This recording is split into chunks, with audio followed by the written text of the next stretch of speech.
Voilà, bonjour à tous et merci de nous rejoindre pour cette nouvelle édition vidéo de notre rapport CIATI consacré au vin en vrac et l'actualité du mois de mars. Donc rappelons que les récoltes 2022 de l'hémisphère sud battent leur plein. Le phénomène météorologique La Niña a donné lieu à une saison de croissance plus fraîche que la normale, ce qui a retardé le début de récolte dans pas mal de pays. Les prévisions de volume varient. L'Argentine, le Chili et l'Australie s'attendent à avoir des récoltes moins importantes qu'en 2021. L'Afrique du Sud a une récolte équivalente ou légèrement inférieure, tandis que la récolte de Nouvelle-Zélande devrait remonter et renouer avec des volumes plus significatifs que ce qu'elle a pu connaître l'année dernière. Les prix du raisin et du vin en vrac subissent en général une pression à la hausse dans le monde entier en raison d'une combinaison de facteurs. La première, peut-être, c'est qu'il n'y a pas d'énormes récoltes qui sont attendues dans l'hémisphère sud pour ce nouveau millésime. On a également connu des hivers anormalement secs dans l'hémisphère nord et qui suscitent d'ailleurs des inquiétudes pour le millésime 2022 à venir. Des faibles stocks de vin blanc et puis la nécessité déjà d'anticiper des augmentations de prix, notamment dues à la hausse du coût des intrants. Le problème de ces prévisions de prix plus élevés est que les acheteurs doivent également faire face à la hausse des coûts des intrants et des matières sèches.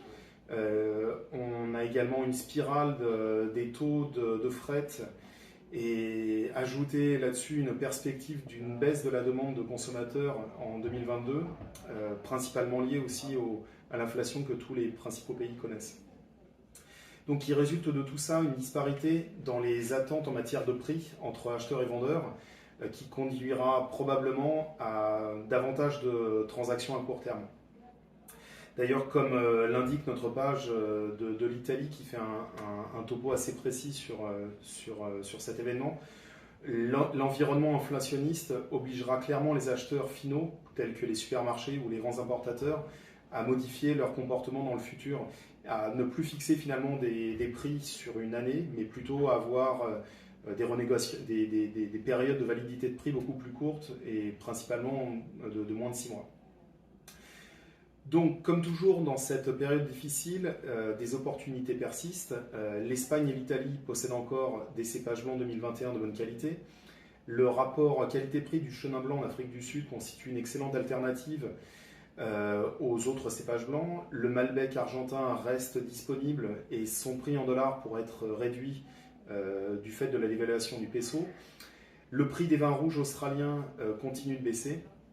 Et quoi qu'il en soit, encore une fois, n'hésitez pas à vous appuyer sur les décennies d'expérience de CIATI, ainsi que tous ses correspondants et salariés dans les principaux pays producteurs et consommateurs, pour pouvoir justement exploiter ces nouvelles opportunités qui peuvent apparaître. Commençons le résumé par l'hémisphère sud, et avec comme d'habitude l'Argentine, dont la récolte est en cours. Celle-ci devrait être inférieure à peu près de 15% et s'établir à 2,25 millions de tonnes en 2022. En raison des gelées de printemps d'octobre, puis d'importantes tempêtes de grêle de février, les volumes de blanc devraient être particulièrement touchés. Les volumes de Malbec, eux, sont beaucoup moins préoccupants, notamment en raison des reports de stock du millésime précédent. Le prix du vin en vrac en Argentine a augmenté de quasiment 20 dollars de l'hecto, notamment après ces tempêtes de grêle de février. Les producteurs souhaitent une augmentation de 40 à 50% du prix du raisin en 2022 par rapport à 2021, uniquement pour finalement compenser le taux d'inflation sur les 12 derniers mois en Argentine. Les attentes des producteurs et des caves en matière de prix du raisin sont malheureusement très éloignées, de sorte que l'accent est vraiment mis sur la récolte et la production de vins de meilleure qualité possible, espérant du coup pouvoir dissocier ensuite la phase de négociation une fois que la récolte sera rentrée. Parlons maintenant du Chili, où les vendanges sont également en cours. La taille de la récolte donc, devrait être inférieure de 10% à 2021, ce qui apporterait un volume de 13,4 millions d'hectos. Les baisses sont petites mais concentrées dans certaines régions en raison des conditions de sécheresse actuelles. La qualité des raisins blancs semble supérieure à celle du millésime précédent, qui avait été principalement affecté par les précipitations.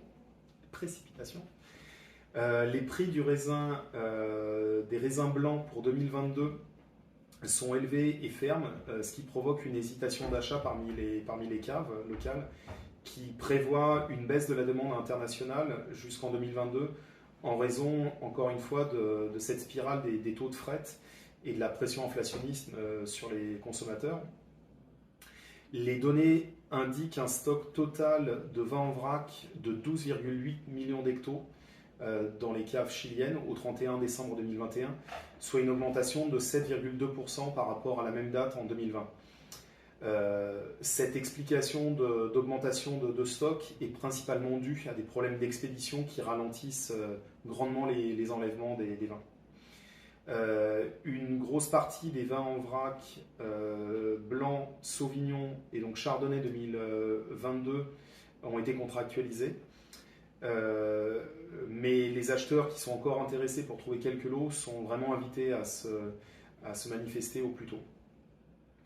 En Afrique du Sud, donc les vendanges sont également en cours. On s'attend toujours à une récolte légèrement inférieure à celle de l'année dernière. Rappelons qu'en tonnage, on parlait de 1,46 million de tonnes, ce qui correspond plus ou moins finalement à la moyenne décennale.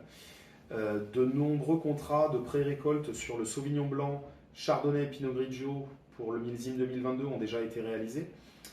L'activité de contractualisation se poursuit sur les cépages comme sur d'autres cépages blancs tels que le muscat. Mais quoi qu'il en soit, on invite vraiment les acheteurs à se manifester assez vite s'ils veulent se couvrir, puisqu'on est arrivé sur un fin de millésime de 21 totalement nettoyé sur les cépages blancs. De façon générale, les prix des blancs ont d'ailleurs augmenté de 5 à 8% entre les deux derniers millésimes.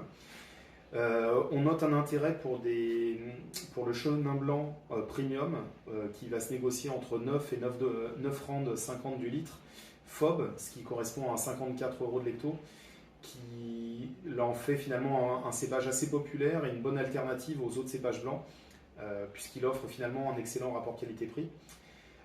Quant au rouge et rosé, il reste disponible et à des prix stables par rapport à l'année dernière. En Australie, les vendanges sont en cours également. Les premières prévisions annoncent une récolte légèrement inférieure à la moyenne. La récolte accuse un retard de 2 à 3 semaines par rapport à un calendrier normal, en raison finalement d'un été plus frais, et ce qui s'explique principalement par le phénomène de la Niña.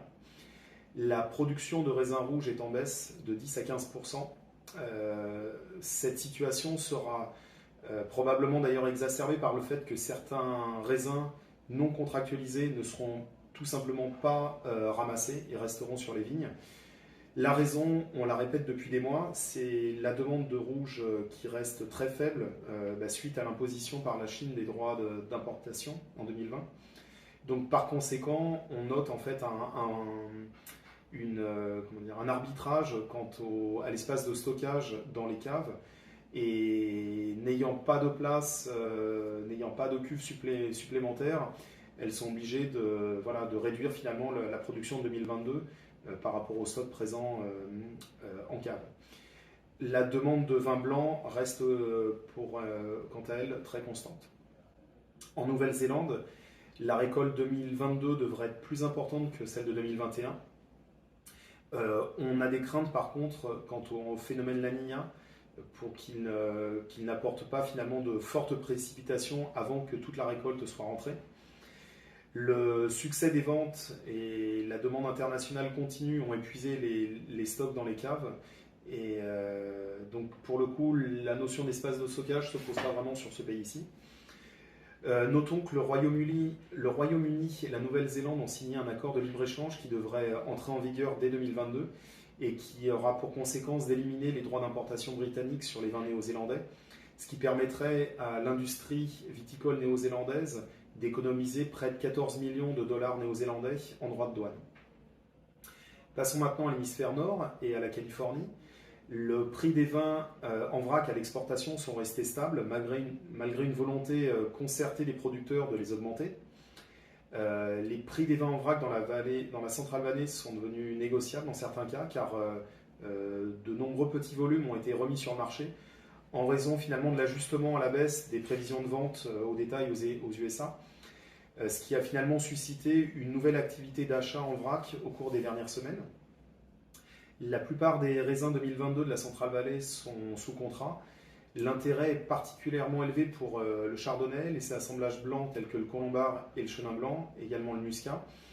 On note une pénurie de blenders blancs et de muscat, principalement due finalement à l'arrachage de vignes ces dernières années, ce qui pourrait finalement constituer une opportunité bonne pour les fournisseurs internationaux, à condition de pouvoir rentrer dans le niveau de prix attendu par les acheteurs.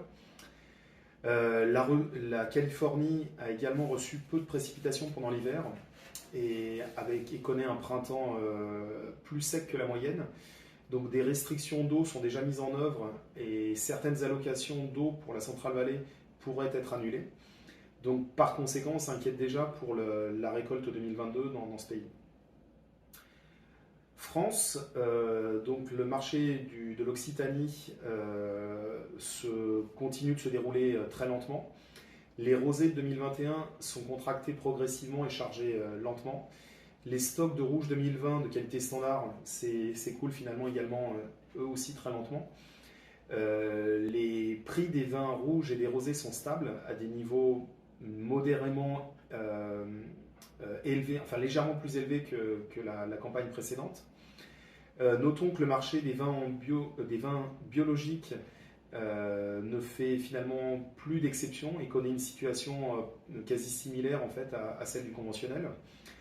On connaît une pression inflationniste et l'interruption également de l'approvisionnement en matières sèches sont finalement une préoccupation quotidienne pour l'industrie. D'ailleurs, que ce soit des opérateurs vrac ou des embouteilleurs, chacun est obligé finalement de s'ouvrir et puis de prendre conscience un petit peu de la boucle dans laquelle on se situe.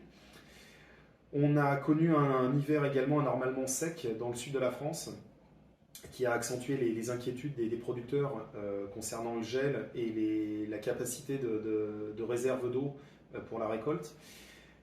Quoi qu'il en soit, le week-end dernier a été marqué en Occitanie par un nouvel épisode méditerranéen assez fort, puisqu'on a enregistré des cumuls allant jusqu'à 400 mm dans certains endroits du vignoble, 400 mm en 2 jours. Et quand les dernières pluies remontaient à fin octobre pour certains viticulteurs. Passons maintenant à l'Italie, où en février, les mises en bouteille de Prosecco ont augmenté de 27,7% par rapport à l'année précédente. Les prix sont pour le coup stables, mais restent quoi qu'il en soit très élevés, puisqu'on est entre 2,65 € et 2,70 € le litre. Les embouteillages de Pinot Grigio DOC delle Venezie ont pour la première fois baissé au mois de février de 4%, mais la demande reste assez solide et le prix de base de vente en vrac se situe aux alentours des 120 € de l'hecto. Les prix pour ce qui concerne les appellations comme le Valpolicella ou les Chianti ont augmenté, et par contre sur les vins d'entrée de gamme rouges, dans les Pouilles ou en Sicile, on note une baisse. Le marché du vin en vrac peut être caractérisé comme étant beaucoup plus calme que les mois précédents et on voit clairement que les acheteurs ne se couvrent que sur leurs besoins immédiats car ils prévoient une pression inflationniste et du coup une baisse de la demande des consommateurs. Petit point sur l'actualité russe et ukrainienne où les contre-sanctions russes découlant du conflit entre l'Ukraine et la Russie sont susceptibles de réduire pour l'instant la capacité d'importation de vin italien sur ce marché. L'Italie est la première source d'importation de vin en Russie, avec en tête l'Asti Spumante, le Lambrusco et le Prosecco. Rappelons que quasiment une bouteille de vin sur 2 consommée en Russie est un sparkling. Marché espagnol, les prix des vins en vrac restent stables et demeurent compétitifs au niveau mondial. Il existe néanmoins une pression de la production pour les augmenter en raison du manque de pluie hivernale dans le vignoble et également à l'augmentation constante des coûts des intrants. Il est donc recommandé d'ailleurs aux acheteurs de couvrir au moins une partie de leurs besoins dès maintenant afin de profiter des meilleures opportunités de qualité-prix tant qu'elles sont encore disponibles. Et rappelons que l'offre de vin blanc 2021 est à fin mars sera vendue à peu près à 75%. L'offre des vins rouges pour 2021 est beaucoup plus abondante car on notait des reports de stock de 2021 qui ont finalement retardé le changement de millésime. Le prix des vins rouges reste pour le coup négociable. Et actualité récente, encore une fois liée peut-être au conflit, à l'augmentation des matières premières, notamment à celle de l'énergie, le prix des mous concentrés est en forte hausse. Dû justement en fait, au coût de production de cette matière première. Donc on prévoyait une baisse et au final, on se retrouve avec une hausse qui est liée justement à ces problèmes énergétiques. Voilà, je vous remercie à tous pour votre attention. Je vous souhaite encore un très bon mois de mars. Je vous donne rendez-vous au mois prochain. Je remercie Vincéo pour sa diffusion et à très bientôt. Merci encore. Au revoir.